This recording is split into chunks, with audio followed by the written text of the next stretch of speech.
Dhe ne shikues nderuar, sonte kemi kënaqësinë të kemi në lidhje virtuale për me Skype artistin në fjalë, i cili na bëri krenar gjithve, John Muharremi, ku së bashku do të realizojmë një intervistë me të. John, nëse po na dëgjon, përshëndetje. Përshëndetje, si jeni mirë?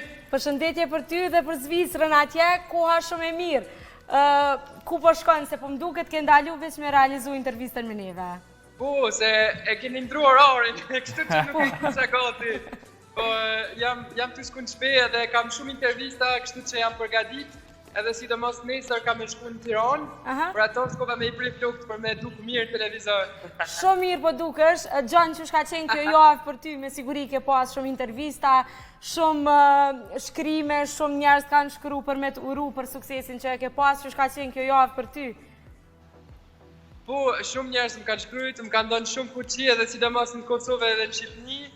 Janë konë shumë krenar për mua, do me thonë e kam po që kanë qitë në story në Instagram Leonora Jakupi, Erman Fezujloj, plot njerëz më kanë supportu, më kanë dhënë fuqi për me shku sa më larg, kështu që jam shumë krenar.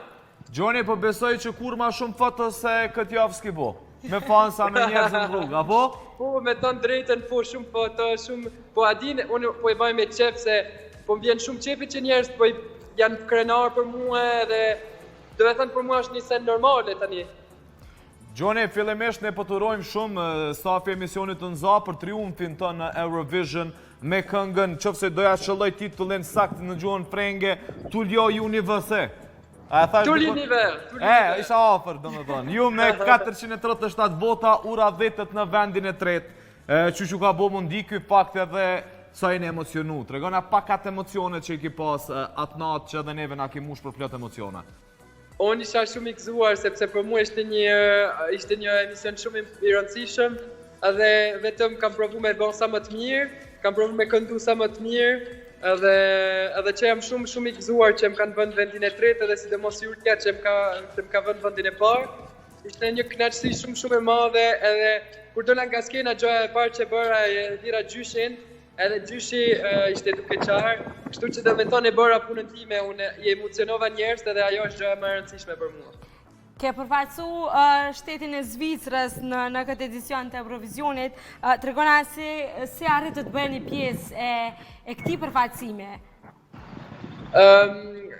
Ndodhi, do me thonë, unë u aplikuva në Zvicër sepse kam pas bërë një kemp në Zvicër, kemp shkrimi, me një këngë, edhe do me thonë u bë nga dalë, u bë me ata që i kam taku, që ishin shkrimtarët nga Zvicra, e kemi shkrujt këngën frëngjisht të lidhë vitin e kalum, edhe pastaj ku ka pas nevoj me ardhë prapë këtë vit, ka ardhë me një këngë të re, me shkrimtar të ri, edhe që ja si u bë, është bërë nga dalë edhe si okazion njëherë.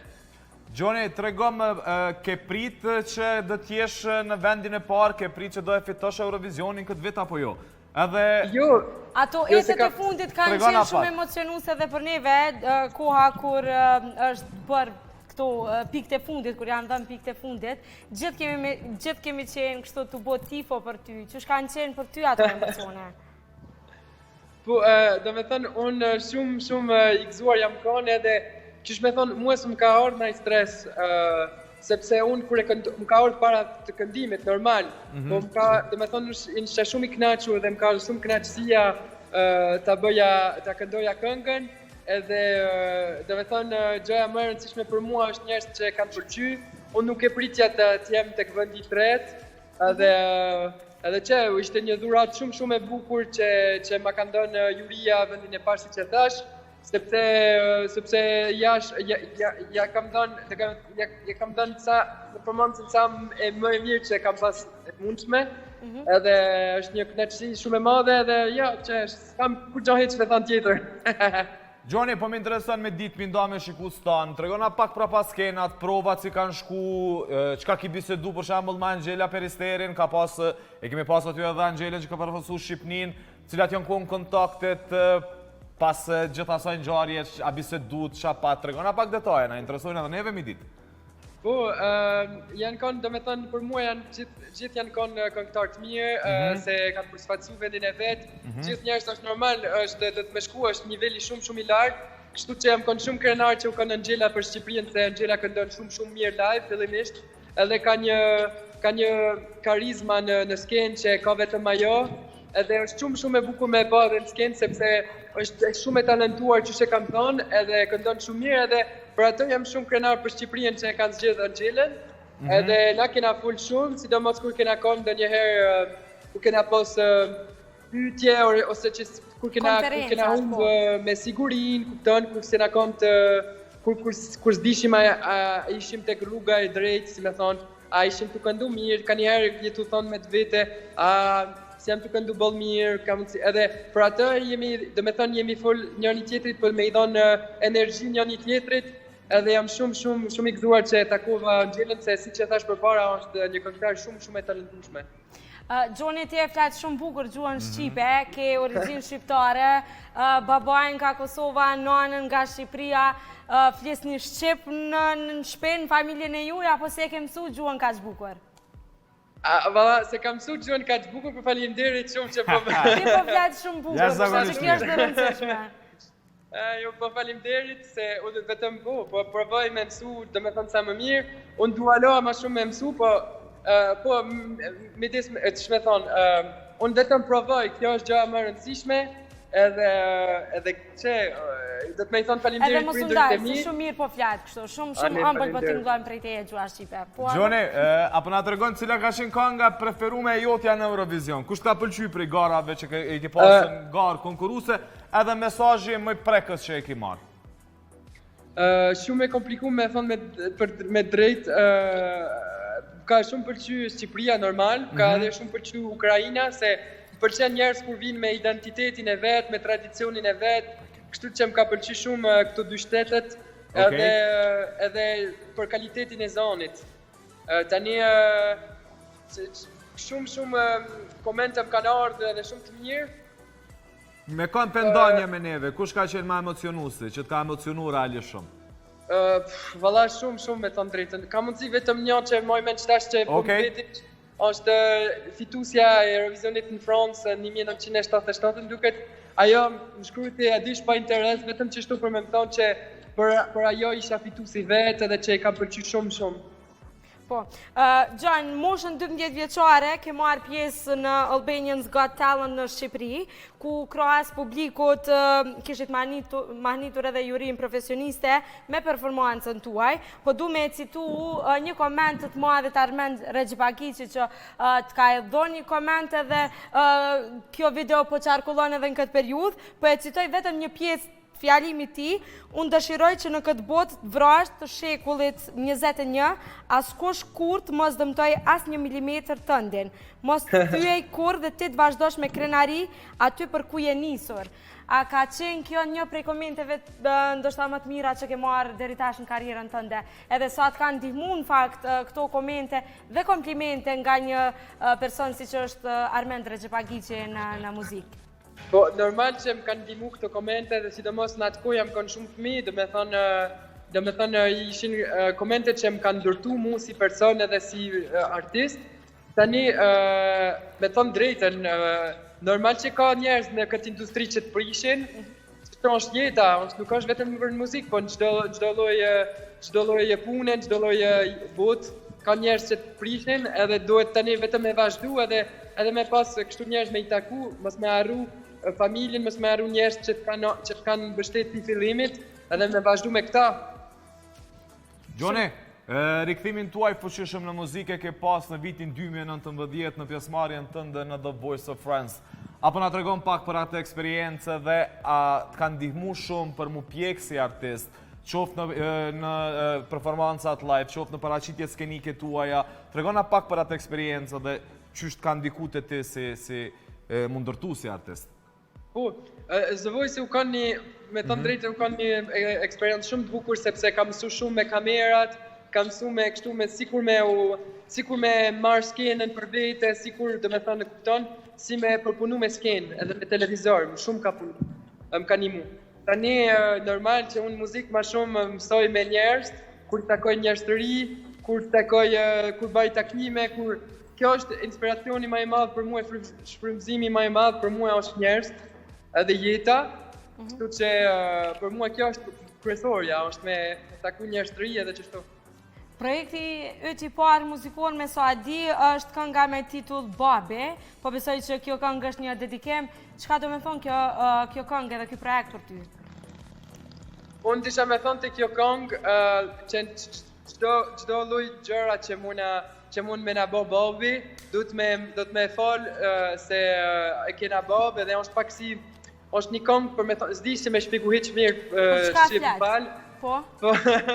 Po është kënga flet për forgiveness. Okej, për falje, po. Për falje, edhe për me thonë janë do njerëz tek jeta jonë që na kanë kaq shumë ndërtu, edhe që ndonjëherë bajnë gabime, që do të me i falë krejt gabime se ata janë njerëz që na kanë ndërtu. E për ata është më shumë një këngë për nuk është jam duke tregu një histori me një babë që është alkolik edhe çështu që nuk është historia ime, po e vetëm thash që kjo histori ishte një histori interesante si mesazh edhe doja me thënë që gjithë ata njerëzve që janë ndërtuar me shumë probleme që do të me i falë këta njerëz që ndonjëherë bëjnë problem, mund t'jetë babi, mund t'jetë shoqëria, mund t'jetë çdo njerëz, po me thënë që do të me i falë këto njerëz se janë njerëz që e jetës tonë edhe që na kanë ndërtu. Është një këngë për falje dhe për dashuri. Për dashuri do me thënë prindve. Gjoni, ti ke pasë edhe një eksperiencë jashtëzakonshme që është komentu pas Eurovisionit që këtij viti, ti vite më parë ke konkuru edhe për me qenë pjesëmarrës me përfaqësu Shqipërinë, po që nuk të është mundësu. Qa po beson tash, a ki me vazhdu me synu që prapë ndonjëherë me përfaqësu edhe Shqipërinë në Eurovision apo jo? Me tonë drejtën s'besoj, unë tani e kam jetu këtë eksperiencë të Eurovisionit, ishte një eksperiencë shumë të bukur. Tani unë du me vazhdu me projekte tima, du me bë një album, du me bë tjera sene, du me vazhdu edhe me shku sa më largë, edhe s'du me bë Eurovisionin për çdo vit, unë e bëna u kon eksperiencë shumë e bukur, tani nuk dijet, ka mundësi njën kjo okazion, po për momentin jo. Përveç muzikës, çka bën tjetër Gjoni? Ti jeton në Zvicër, çka bën atje? Që tash, vetëm intervista, vetëm që tash sa kisha ku me shku te Berberi. Po, te Berberi me i prej flukt, kështu që për ato kisha të pas qef me bon një intervist mirë me juve, unë në kompjuter dhe me u po mirë. Po hajtë, po e bona qysh mona me e bo, edhe këtë ko, sidomos këtë ko, jam shumë i lumtur që jam po e boj këtë intervist me RTK-n, se është televizori babit tem, që e këqyrë shumë, edhe për që po edhe kretë familjen nga Gjinoci, është një televizion shumë i mirë edhe që na bëjt qipi me e po, edhe me po shkandu dhe atje në Kosovë, që së sene, edhe tani, po, unë që bëj, vetëm muzikë, tani edhe intervista, vetëm s'kam ku për vete, as me flenë s'kam ku, me thonë drejtën s'kam ku heq. Gjoni, na po të falenderojmë shumë për këto fjallët e mira që na the edhe neve si televizion, edhe po na bëhet qefi që ju na përcjellni prej atje, ju përshëndesim komplet familjen e juj, edhe ty posaçërisht, edhe shpresojmë që herën tjetër në intervistën e ardhshme kemi me pas në studio këto edhe me bisedu këto edhe ma gjatë për karrierën tënde muzikore. Gjoni, muzika jote pëlqejet në Zvicër, në Francë, ku flitet gjuha angleze, qysh po mundësh me arrit me gjetë një mes që mi pëlqyt gjithve, edhe a ki mendu me vazhdu karrierën në cilin gjuhë realisht, ose a ki mendu edhe në gjuhën Shqipe, pse jo? Po, për mua kryesorja është me bo muzikë, tani muzika bëhet në frangjisht, në Shqip, në çdo gjuhë. Tani unë e kam gjithmonë bë frangjisht, se kam gjuhë e parë që e kam su, edhe dhe me thënë edhe anglishtën se është në gjuhë që e kam mësu para Shqipën, unë gjithmonë e kam provu me majtë Shqipën, po shumë e kam harru, po me qef e bëj edhe një këngë Shqip, edhe tani varet nga okazionet. Gjoni, për fund, e dim që erdhë minutat fundit edhe ti e njës dykun, po besoj që ki pun tjera gjatë ditës, na po të falenderojmë edhe njëherë. Unë kun dëgju që me Angela Peristerin ki bisedu për me sjell një bashkëpunim, sa është e vërtet? Unë se kam digju këtë story, unë nuk e di. A ki diskutu me Angelën? Me sjell një kongë bashkë, për shembull. Kam diskutu me Angelën, po jo për me sjell një kongë, po kam diskutu me artistë tjerët shqiptar. Me kom, për shembull? S'them, nuk them une. Tu jeni jamër. Që bëhet shqyqyr që nuk bëhet për ato s'kam qef me thonë se duhet njerë me u bon kur të bëhet, tani Okej. ju tiri prapë dhe flasim për atë bisedim. Gjoni, edhe njerë faleminderit shumë për Radio Televizionit Kosovës, edhe ty për pozitivitetin që na dhe, urime edhe njerë për krenarin edhe për çmimin që ke marrë, se me të vërtet ka qenë krenari edhe për neve kjo pjesëmarrja jote dhe mënyra që shkesh për blyu atje. Të urojmë shumë suksese më tutje me karrierën tënde muzikore dhe shpresojmë që të shihemi shumë shpejt këtu në Kosovë. Faleminderit shumë edhe po inshallah sa më shpejt në Kosovë. Hajt! Faleminderit Qafon prej shumë. këto. Faleminderit. Ciao, mirupafshim. Mirupafshim. Vazhdojmë tutje me rrjedhën e emisionit tonë në mungesë zbatimit ligjit për të drejtat autoriale në vend, është bërë krejt e zakonshme fatkeqësisht që artistët të vjedhin këngë njëri tjetrit pa miratim, duke bërë shkelje të drejtave autoriale të qoftë ndaj artistëve vendor apo edhe atyre të huaj. Kësaj radhe ndodh ndryshe sepse një këngë e realizuar nga grupi Koza Nostra me titull Luj Qiqek është kopjuar nga një këngëtare serbe, Teja Tajrović. Edhe pse fillimisht aludoi se këtë këngë këngëtarja serbe e kishte vjedhur nga këngëtarët Yll Kakuqi dhe Yll Demaj, këto lajme u demantuan nga vetë artistja duke thënë se i kishte blerë në fakt të drejtat autoriale nga produksioni Eurolindi. Për krejt këtë ngjarje ka reaguar publikisht vokalisti i grupit Koza Nostra Kastriot Grajqevci, i cili ka thënë se nuk ka qenë në dieni për ato se çfarë janë bërë me këngën e grupit të tij. Kastriotin e kemi në një intervistë ekskluzive përmes cilës shpalos gjithçka rreth kësaj ngjarje. E ndjekim materialin e përgatitur nga kolegja jon Enkelida Gegollaj dhe kthehemi sërish në studio.